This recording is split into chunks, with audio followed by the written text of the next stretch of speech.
Hello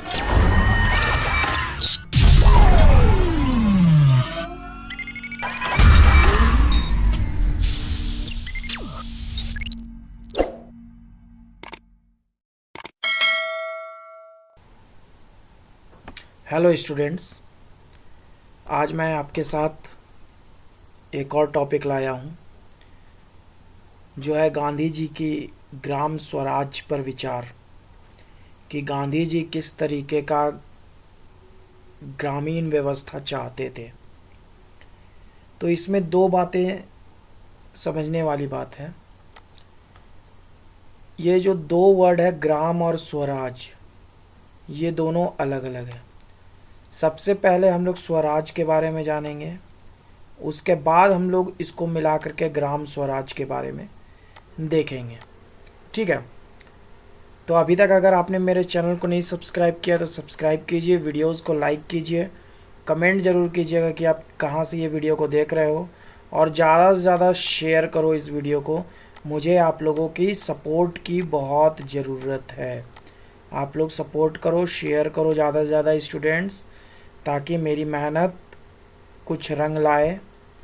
ठीक है, आगे बढ़ते हैं बिना समय को बर्बाद किए हुए। पहले इंट्रोडक्शन, भूमिका की बात करें तो गांधी ने अपनी रचनाओं में स्पष्ट रूप से कहीं भी आदर्श समाज का चित्र नहीं खींचा है।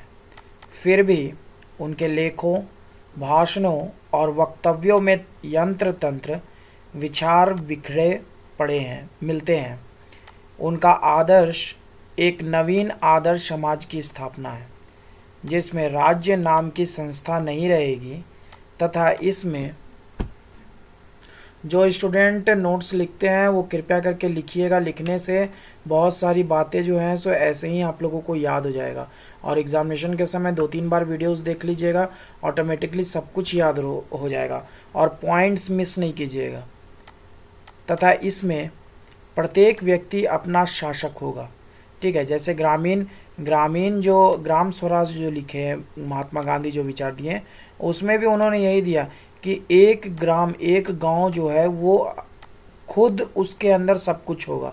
वो किसी के ऊपर जो है सो निर्भर नहीं रहेगा, बल्कि वो आत्मनिर्भर रहेगा। वह अपना शासन इस प्रकार करेगा कि वह अपने पड़ोसी के लिए बाधा नहीं बनेगा। गांधी के शब्दों में सच्चा प्रजातंत्र और जनता का स्वराज कभी भी झूठ और हिंसात्मक ढंगों से नहीं आ सकता है। व्यक्तिगत स्वतंत्रता केवल पूर्ण अहिंसात्मक राज्य में ही रह सकती है। इस प्रकार गांधी अहिंसा के द्वारा सच्चा प्रजातंत्र स्थापित करना चाहते हैं। आदर्श समाज मूलतः अहिंसा पर आधारित होता है। ठीक है, यहाँ तक हम लोग इंट्रोडक्शन के रूप में देखें इस चीज़ों को। अब हम लोग सबसे पहले स्वराज के बारे में देखेंगे कि आखिर में स्वराज है क्या, तब फिर समझ में आएगा कि ग्राम स्वराज का कंसेप्ट क्या है। तो उसके लिए पहले स्वराज को समझना बहुत इम्पोर्टेंट है। आप लोग सपोर्ट कीजिए, मेरी मेहनत को थोड़ा सा बढ़ाइए। सच्चा स्वराज गांधी के आदर्श समाज की नींव है। उनके संपूर्ण राजनीतिक संघर्ष का लक्ष्य है। यह एक वैदिक और पवित्र शब्द है जिसका अर्थ आत्मशासन या आत्म संयम है। स्वराज्य शब्द सर्वव्यापक है, अतएव इसे अर्थ और परिभाषा से सीमित नहीं किया जा सकता है। फिर भी इसे समझने के लिए गांधी के द्वारा कुछ परिभाषाओं का प्रयोग किया गया है। हम लोग स्वराज की परिभाषा के बारे में देखते हैं कि महात्मा गांधी के अनुसार क्या क्या स्वराज की परिभाषा उन्होंने दी है। तो सबसे पहले बात करेंगे तो स्वराज से मेरा अभिप्राय है, गांधी जी कहते हैं कि स्वराज से मेरा अभिप्राय है लोक सम्मति के अनुसार होने वाला भारतवर्ष का शासन। लोक सम्मति का निश्चय देश के बालिग लोगों की बड़ी से बड़ी संख्या के मत के द्वारा हो, फिर वे चाहे स्त्रियां हों या पुरुष, इसी देश के हों या इस देश में आकर बस गए हों। वे लोग ऐसे हों जिन्होंने अपने शारीरिक श्रम के द्वारा राज्य की कुछ सेवा की हो और जिन्होंने मतदाताओं की सूची में अपना नाम लिखवा लिया हो। ठीक है, इस तरीके से महात्मा गांधी जो है सो डिफाइन करते हैं स्वराज को। फिर गांधी जी कहते हैं, वह आगे लिखते हैं कि केवल अंग्रेजों का भारत से चला जाना ही स्वराज नहीं है। स्वराज का अर्थ यह है कि साधारण ग्रामीण में भी यह चेतना रहे कि वह अपने भाग्य का स्वयं निर्माता है, वह अपने चुने हुए प्रतिनिधि के द्वारा अपना स्वयं विधायक है। ठीक है, जो कोटेशंस ये लिखवाए हैं, दिए हैं नोट्स में, उस कोटेशंस को एग्ज़ाम में कोट करने की कोशिश कीजिएगा, आंसर राइटिंग इम्प्रूव होगा। तीसरा, उनके अनुसार सच्चा स्वराज थोड़े लोगों के द्वारा सत्ता प्राप्त कर लेने से नहीं, बल्कि जब सत्ता का दुरुपयोग होता है तब से के द्वारा उसका विरोध करने की क्षमता प्राप्त करके हासिल किया जा सकता है। इस प्रकार गांधी ने अपने लेखों और भाषणों में समय समय पर स्वराज की परिभाषा देने की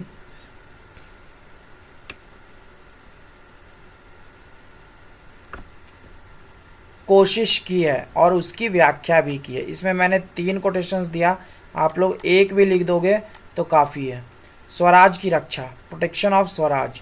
गांधी का कहना है कि स्वराज तो हमारी सभ्यता की आत्मा को अक्षुण्ण रखता है।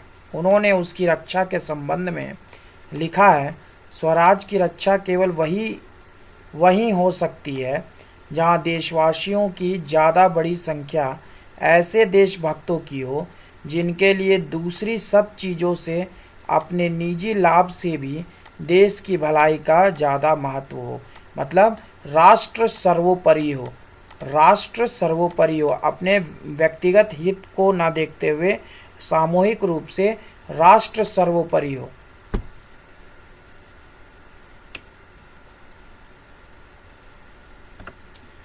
स्वराज सबके लाभ के लिए। गांधी का स्वराज सभी के लाभ के लिए है। उन्होंने यंग इंडिया में स्पष्ट शब्दों में लिखा है। यंग इंडिया महात्मा गांधी की बुक का नाम है, इसको दिमाग में रखिएगा, ये बहुत सारे कम्पिटिटिव एग्जाम्स में पूछा जाता है। मेरे स्वप्नों के स्वराज में प्रजाति या धर्म का कोई भेदभाव नहीं है, ना यह धार्मिक व्यक्तियों का और ना ही धनवानों का एक अधिकार है। स्वराज सभी के लिए है, परंतु विशेष रूप से यह लंगड़े, लूले, अंधे, भूखे और लाखों मजदूरों के लिए होना चाहिए। ठीक है, यानी कि सबके लिए, समाज में जो है सो सबके लिए स्वराज होना चाहिए। अब हम लोगों का जो मेन कंसेप्ट था, the concept of Gram Swaraj, Gram Swaraj की अवधारणा के बारे में हम लोग देखेंगे। ग्रामीण गणराज्य या ग्राम पंचायत, विलेज रिपब्लिक और विलेज पंचायत। ठीक है, मेरी मेहनत से अगर आपको कुछ बेनिफिट मिला हो तो कृपया कमेंट बॉक्स में ज़रूर लिखिएगा कि आप किस कॉलेज से इस वीडियो को देख रहे हो, चतरा कॉलेज छोड़ा करके। ठीक है, आप कहाँ से देख रहे हो, और ज़्यादा से ज़्यादा वीडियोस को शेयर करो ताकि मुझे भी प्रेरणा मिल सके। गांधी के अनुसार आदर्श समाज का प्रजातंत्र ग्रामीण गणराज्य पर आधारित होगा। इसका संचालन प्रत्येक गांव के लोगों के द्वारा होगा। मतलब ग्राम स्वराज का मतलब है कि गांव के लोग ही संचालित करेंगे, बाहर से किसी तरीके का हस्तक्षेप कुछ भी नहीं होगा, स्वशासित होगा। इसके शासन का रूप पिरामिड की तरह नहीं बल्कि समुद्र की लहरों की तरह होगा। जैसे आज जो हम लोग व्यवस्था देखते हैं उसमें हम लोग क्या देखते हैं, पिरामिड नुमा क्या कहते हैं, आकार है। पिरामिड नुमा का मतलब है कि जैसे देखिए यहाँ पर आपका सेंट्रल गवर्नमेंट हुई, सेंट्रल गवर्नमेंट के बाद जो है सो आपका डिफरेंट स्टेट गवर्नमेंट है, ठीक है। कहीं झारखंड है, कहीं बिहार है, कहीं यूपी है, कहीं बंगाल है, ऐसे करके आपका स्टेट गवर्नमेंट है। उसके अंतर्गत फिर जो है सो आपका पंचायत की व्यवस्था है, ठीक है। तो ऑन डैट केस ये जो है सो ये जो स्ट्रक्चर है ये आपका पिरामिड नुमा है, ऐसे है आपका पिरामिड नुमा ये जो व्यवस्था चल रही है, ठीक है। भारत के सच्चे प्रजातंत्र में ग्राम इकाई होगा। गांधी जी ने कहा कि यूनिट जो आपका इकाई है वो आपका ग्राम होगा, यानी कि गांव होगा। यदि एक गांव पंचायती राज या गणराज्य चाहता है तो कोई नहीं रोक सकता है। गांधी के शब्दों में पंचायत एक पुरानी संस्था है, यह एक अच्छा शब्द है इसका अर्थ है 5 व्यक्तियों की सभा। यह एक ऐसी पद्धति का प्रतीक है जिसके द्वारा भारत के अनेक ग्रामीण गणराज्यों का प्रशासन चलता था, लेकिन ब्रिटिश सरकार ने अपनी राजस्व पद्धति के द्वारा इसको नष्ट कर दिया। ठीक है, आई होप समझने में नोट्स कोई दिक्कत ना हो आप लोगों को। सपोर्ट मी, मैं बहुत मेहनत करता हूँ तब जा कर के नोट्स बना पाता हूँ। गणराज्य स्वावलंबी व स्वशासित, जैसा कि मैंने बोला, गांधी का कथन है कि ग्राम गणराज्य स्वावलंबी और स्वशासित ग्राम समाजों का संघ होगा। उनके शब्दों में अहिंसा पर आधारित समाज ग्रामों में बसे हुए ऐसे समुदायों का ही हो सकता है जिनमें स्वेच्छापूर्ण सहयोग और सम्मानपूर्ण शांति जीवन की शर्त है। इस प्रकार प्रत्येक गांव संपूर्ण अधिकारों से संपन्न एक पंचायत या गणतंत्र होगा। वह आत्मनिर्भर, स्वशासित और संपूर्ण संसार से अपनी रक्षा के योग्य होगा। मतलब बाहर से किसी तरीके का रिश्ता नाता नहीं। वह सुसंस्कृतिक, व्यक्तिक स्वतंत्रता से पूर्ण और सहकारिता पर आधारित होगा। वह विधायी, कार्यपालिका और न्यायपालिका शक्तियों से युक्त होगा। यहाँ तक कि आपका जो लेजिस्लेटिव, एग्जीक्यूटिव एंड जुडिशियरी, तीनों पार्ट जो है सो उस ग्राम में रहेगा, उस गांव में, उस विलेज में जो है वो आपका तीनों पार्ट जो है सो रहेगा। बाहर से किसी तरीके का कोई हस्तक्षेप वहाँ नहीं किया जाएगा। ग्राम स्वराज का कार्य, फंक्शंस ऑफ विलेज रिपब्लिक। ह्वेन सांग ने लिखा है कि प्राचीन काल में भारत में चोरी नहीं होती थी, लोग घरों में ताले नहीं लगाते थे, वे ईमानदार और परिश्रमी होते थे, लोग खुशहाल थे। गांधी ने पंचायत के माध्यम से लोगों की उसी खुशहाली, ईमानदारी और परिश्रम को पुनः लाना चाहा है। ग्राम गणराज्य का प्रथम कार्य है प्रत्येक व्यक्ति के भोजन, वस्त्र, आवास, चिकित्सा और शिक्षा की व्यवस्था करना। उसे कृषि, कुटीर उद्योग, सिंचाई, खाद, बीज, पशु चारा, स्कूल, पुस्तकालय, सिनेमा, सड़क, पुल, बिजली, शमशान घाट आदि की व्यवस्था करना है ताकि ग्रामीणों का जीवन सुखी बन सके। छुआछूत, जाति और सांप्रदायिकता की भावना को मिटाना है। उसे गांव के झगड़ों का निपटारा करना है। उसे राजस्व की भी वसूली करनी है। इस प्रकार इन साधनों से युक्त गणराज्य आत्मनिर्भरता और व्यक्तिक स्वतंत्रता का प्रतीक होगा। वह स्वशासित होगा। गांव का प्रत्येक व्यक्ति अपने गांव की मान मर्यादा की रक्षा के लिए बलिदान देने को तत्पर रहेगा। गांधी का ग्राम स्वराज का यही सपना था, जिसकी एक झलक भारतीय संविधान के राज्य के नीति निर्देशक तत्वों में मिलती है। जैसा कि हम लोग जानते हैं कि directive principles of state policy जो है वो आपका 36 to 51 आर्टिकल में आता है, जिसमें कि आर्टिकल 40 जो है आपका वो आपका पंचायती राज से रिलेटेड है। इसको दिमाग में रखिएगा, बहुत सारे कम्पिटिटिव एग्जाम्स में ये क्वेश्चंस पूछे जाते हैं। ठीक है, नेक्स्ट है हमारा शक्तियों का विकेंद्रीकरण, डिसेंट्रलाइजेशन ऑफ पावर्स। ये सारे पॉइंट्स हैं, इन पॉइंट्स को मिस नहीं कीजिएगा एग्जामिनेशंस में। ग्राम स्वराज में राजनीतिक और आर्थिक शक्तियों का विकेंद्रीकरण होगा। राजनीतिक विकेंद्रीकरण का अर्थ यह है कि प्रत्येक गांव को अपने शासन और अपने समस्त कार्यों की व्यवस्था करने का पूरा अधिकार होगा तथा संघ सरकार का उन पर न्यूनतम नियंत्रण होगा। मतलब सेंट्रल गवर्नमेंट जो है उसका नियंत्रण जो है वो आपका कम से कम होगा विलेज पंचायत पर। ठीक है, और उन्हें जो है सो स्वतंत्र बहुत सारे पावर्स को दिया जाएगा। आर्थिक शक्तियों के विकेंद्रीकरण का अर्थ यह है कि बड़े उद्योगों के स्थान पर लघु और कुटीर उद्योगों की स्थापना। गांधी का कथन है कि केंद्रीकरण से तानाशाही का जन्म होता है।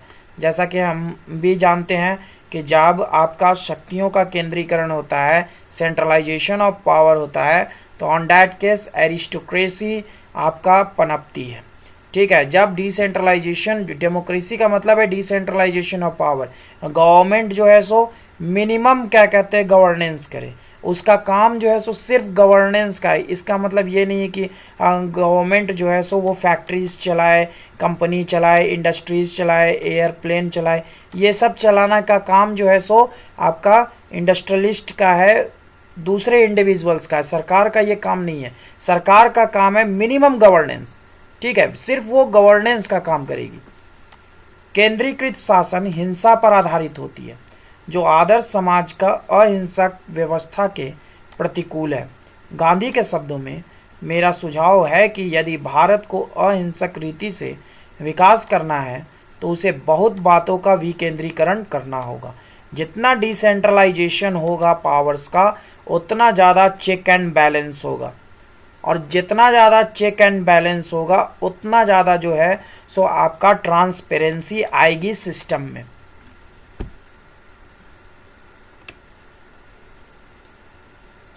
नेक्स्ट, सामाजिक और आर्थिक समानता, जिसमें हम लोग वर्ण नियम, शरीर श्रम और अपरिग्रह, वर्ण rule, breed liver and non possessions. Gandhi ने ग्राम स्वराज में सामाजिक और आर्थिक समानता लाने के लिए वर्ण नियम, शरीर श्रम तथा अपरिग्रह सिद्धांतों का अनुसरण आवश्यक बताया है। वर्ण के नियम ने समाज में स्थायित्व प्रदान किया और ऊंच नीच के भेदभाव को दूर किया। इसके साथ ही जीवोपार्जन की समस्या का भी निदान किया है। गांधी के शब्दों में, मेरा विश्वास है कि ग्राम स्वराज का विकास तभी होगा जब इस नियम का अर्थ पूरी तरह समझा जाएगा और उसके अनुसार कार्य होगा। नेक्स्ट आपका पॉइंट है स्वदेशी।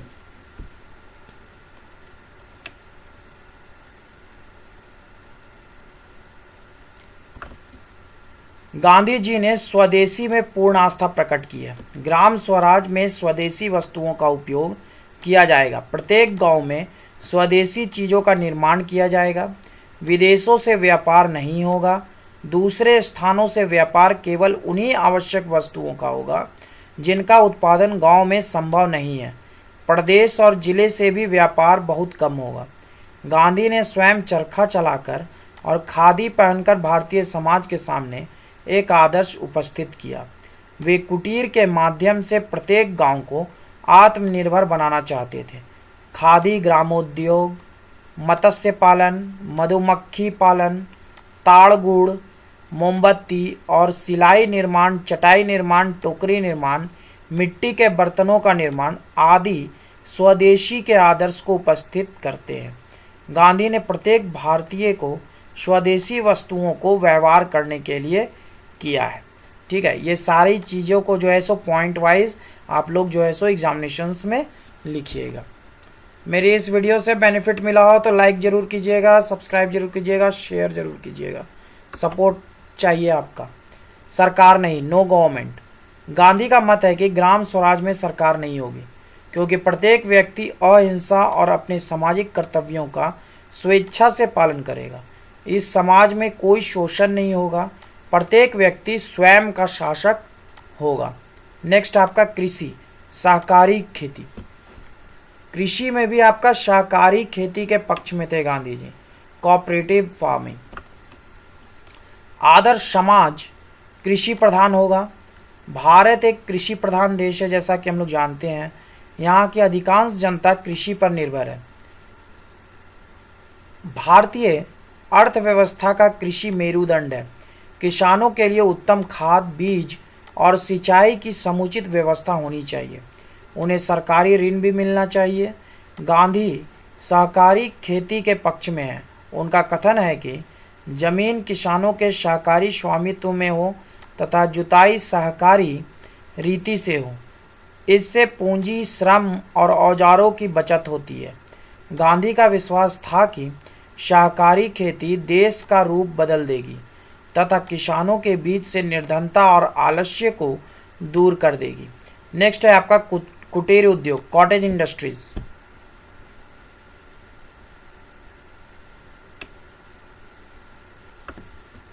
गांधी का ग्राम स्वराज कुटीर उद्योगों पर आधारित होगा। वे पूंजीवाद, शोषण तथा स्वामी नौकर के बनावटी संबंध के विरुद्ध थे। उनके अनुसार उत्पादन ग्रामीण उद्योग धंधों द्वारा होगा। घरेलू उद्योग धंधों से नैतिक, शारीरिक और आर्थिक लाभ होगा। मशीनों का कम प्रयोग किया जाएगा। बड़े बड़े काल कारखानों का अर्थ है शोषण और हिंसा। ठीक है, गांधी जी बड़े बड़े काल कारखानों के को कहते थे कि ये जो है सो शोषण और हिंसा की संस्था है। अतएव अहिंसक सभ्यता का विकास स्वावलंबी गांवों के आधार पर ही हो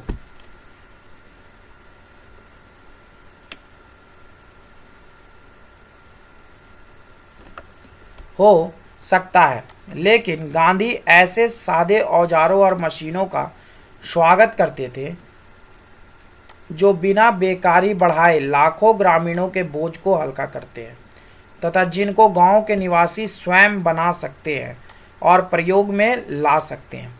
ठीक है, नेक्स्ट है हमारा न्यायिक व्यवस्था, जुडिशियल सिस्टम। ग्राम कचहरी, वकील नहीं। Village court, no lawyer. Notes बहुत आसान लैंग्वेज में बनाए हैं, 2-3 बार वीडियोस देख लेना, पॉइंट्स कॉपी पर मेंशन कर लेना। ठीक है, ऑटोमेटिकली सारा जो है सो याद हो जाएगा, एग्जामिनेशंस में दिक्कत नहीं होगी। गांधी के ग्राम स्वराज में वकील और कचहरियाँ नहीं होंगी क्योंकि ये जनता का शोषण करते हैं और गाँवों में इससे भीषण गरीबी फैलती है। गांधी का कथन है कि ग्राम के सभी झगड़े आपसी बातचीत और पंचायतों के द्वारा निपटाए जाएंगे। लोगों को समझा बुझाकर उनके झगड़ों को समाप्त किया जाएगा। इस काम के लिए गांव की पंचायत सबसे योग्य संस्था है। नेक्स्ट हम लोग गांधी के ग्राम स्वराज की आलोचना की बात करेंगे कि क्रिटिसिज्म उनके ग्राम स्वराज का क्या है। विभिन्न आलोचकों ने गांधी के ग्राम स्वराज की कटु आलोचना की है जिसका उल्लेख निम्नलिखित रूप से किया जाता है। पहला, कोरी कल्पना या संभव, मेरी इमेजिनेशन और इम्पॉसिबल। आलोचकों का कथन है कि गांधी ने जिस ग्राम स्वराज का चित्र उपस्थित किया है वह एक कोरी कल्पना है। वह एक स्वर्ग की वस्तु है जिसे इस वसुंधरा पर उतारा नहीं जा सकता है, इसलिए इसे असंभव कहा गया है। गांधी ने स्वयं स्वीकार किया है, राज्य रहित समाज एक ऐसा आदर्श है जिसे मनुष्य अपने जीवन में कभी भी पूरी तरह क्रियान्वित ना कर सकेगा। ठीक है, नेक्स्ट है हमारा स्वराज कठिन है।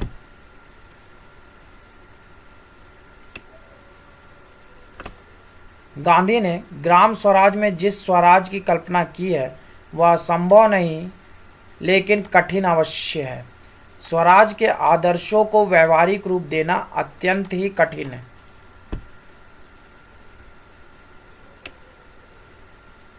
नेक्स्ट है प्रभुसत्ता जनता में नहीं, sovereignty not in people. Gram Swaraj प्रजातंत्र पर आधारित होता है, अतएव प्रभुसत्ता का निवास जनता में होता है। यह प्रशासन का सैद्धांतिक पक्ष है। व्यवहार में चुनाव के बाद ये सारी शक्तियों शासकों के हाथों में आ जाती है और वे तानाशाह के रूप में शासन करने लगते हैं। जनता एक मूक दर्शक और शक्तिहीन बन जाती है।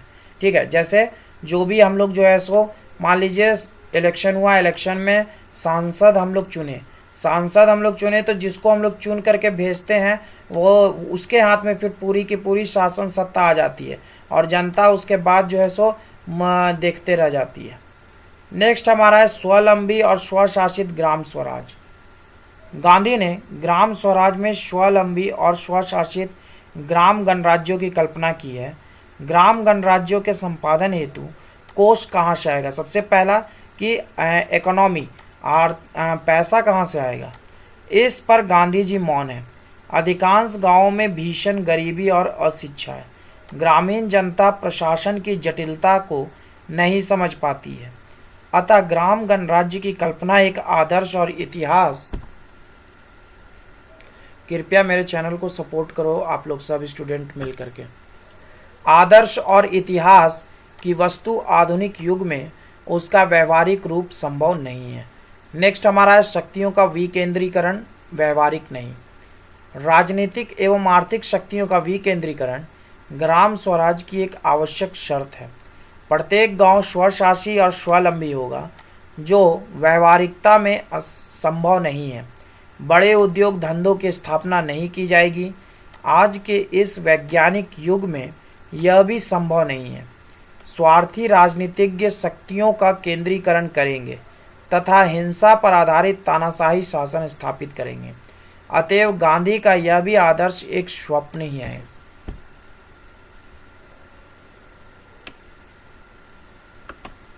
सामाजिक एवं आर्थिक क्षमता संभव नहीं। गांधी ने ग्राम स्वराज की आधारशिला सामाजिक और आर्थिक समानता पर रखी है। इसके लिए उन्होंने वर्ण व्यवस्था, शारीरिक श्रम और अपरिग्रह को आवश्यक बताया है, जो सैद्धांतिक रूप से ठीक है लेकिन उसकी व्यवहारिकता संदिग्ध है। ठीक है, कोई भी चीज़ को जो है सो थियोरेटिकली जो है सो बताना बहुत आसान है, लेकिन प्रैक्टिकली उसको अपने जीवन में उतारना, उसको इम्प्लीमेंटेशन करना वो बहुत कठिन हो जाता है। स्वदेशी एक आदर्श है। गांधी ने कहा है कि ग्राम के लोग स्वदेशी वस्तुओं का व्यवहार करेंगे। व्यवहारिकता में भारत का अधिकांश गांव कुटीर उद्योग विहीन है। गांव में सिलाई, मोमबत्ती और साबुन जैसी भी चीज़ें नहीं बनाई जाती है। इन चीज़ों के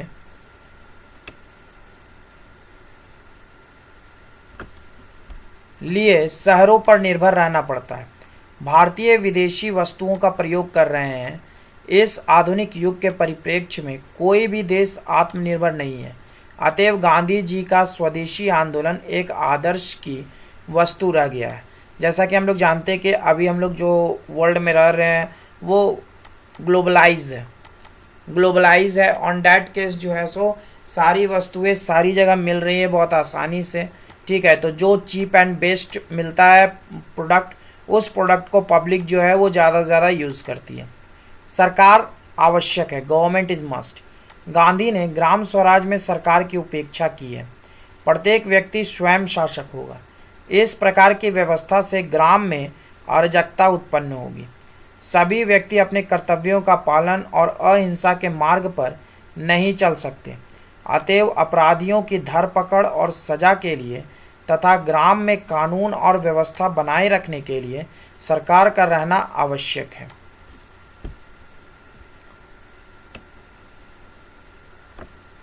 बिना सरकार के एक ग्राम स्वराज का चित्र एक कोरी कल्पना है। नेक्स्ट है आपका सहकारी खेती। गांधी का सपना था कि भारत की कृषि सहकारिता पर आधारित हो। जमीन किसानों के सहकारी स्वामित्व में हो और उसकी जुताई भी सहकारी रीति से हो। सैद्धांतिक रूप से यह एक अच्छा सिद्धांत है। व्यावहारिकता में भारतीय किसान सामूहिक स्वामित्व को नहीं मानेंगे और ना सरकारी खेती में ही अभिरुचि लेंगे। भारत में निजी स्वामित्व के प्रति एक प्राकृतिक आकर्षण है। अतएव सहकारी खेती का आंदोलन भारत में एक सपना ही रह गया।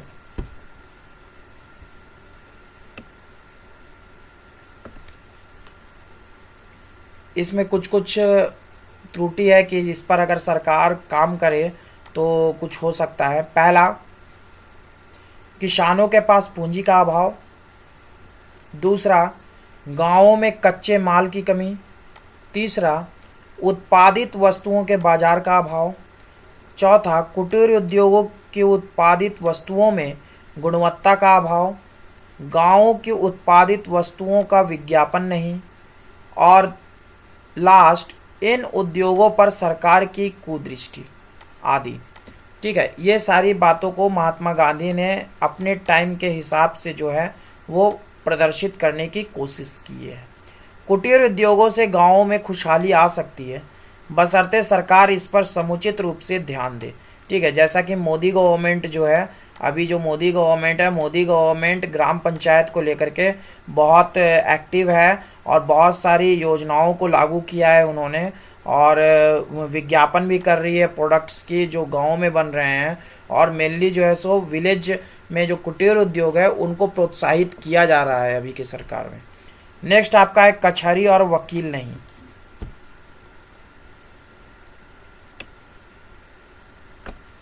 भारत के गांवों के भीषण गरीबी का बहुत बड़ा कारण शहरी कचहरी और वकीलों का रहना रहा है।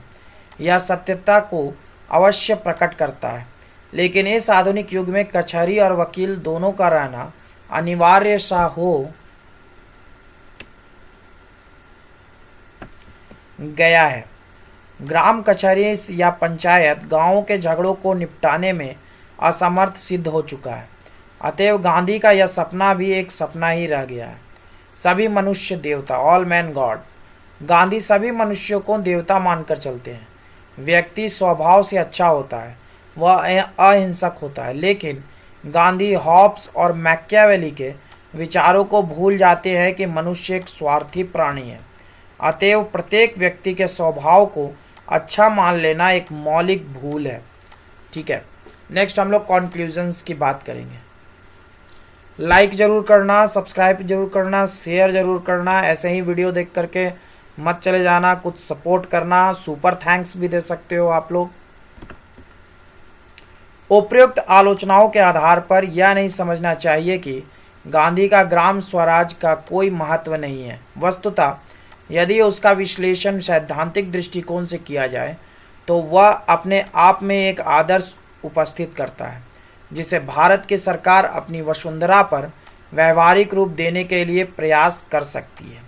ठीक है, इसीलिए इसको जो है सो आर्टिकल 40 में रखा गया डीपीएसपी में, ताकि जिस स्टेट की गवर्नमेंट चाहे उस स्टेट की गवर्नमेंट जो है इसको अपने राज्य में लागू कर सकती है। गांधी के ग्राम स्वराज की तुलना प्लेटो के आदर्श राज्य से की जा सकती है।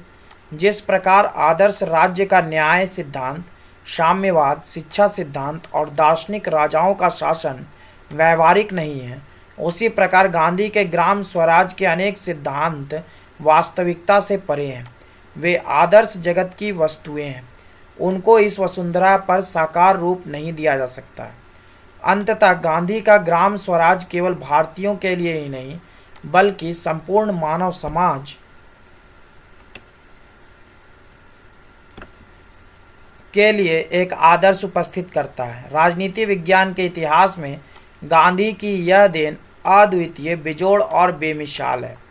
ठीक है, मैं राजदेव गुप्ता, इस पूरे ये को लिखने के लिए मेरी मेहनत को आप लोग सपोर्ट करो। और मैं क्या बोलूँ, स्टूडेंट्स का सपोर्ट मुझे नहीं मिल पा रहा है जिस तरीके से हम खोज रहे हैं। ठीक है, अगर गांधी जी के बारे में और कुछ देखना है तो आप लोग ये बुक को जो है सो बाई कर सकते हो। फ्लिपकार्ट पे भी मिल जाएगा ये बुक और अमेजोन पर भी ये बुक मिल जाएगा। ये राइटर इसके चंद्रदेव प्रसाद हैं और ये एटलांटिक पब्लिशर से जो है सो ये बुक निकलती है। नाम है गांधी दर्शन। ठीक है, इस बुक को आप लोग बाई करके और भी डिटेल्स में जो है सो सारी बातों को समझ सकते हो, याद कर सकते हो। Thank you for watching my videos. Thank you very much. Support my channel. Thank you.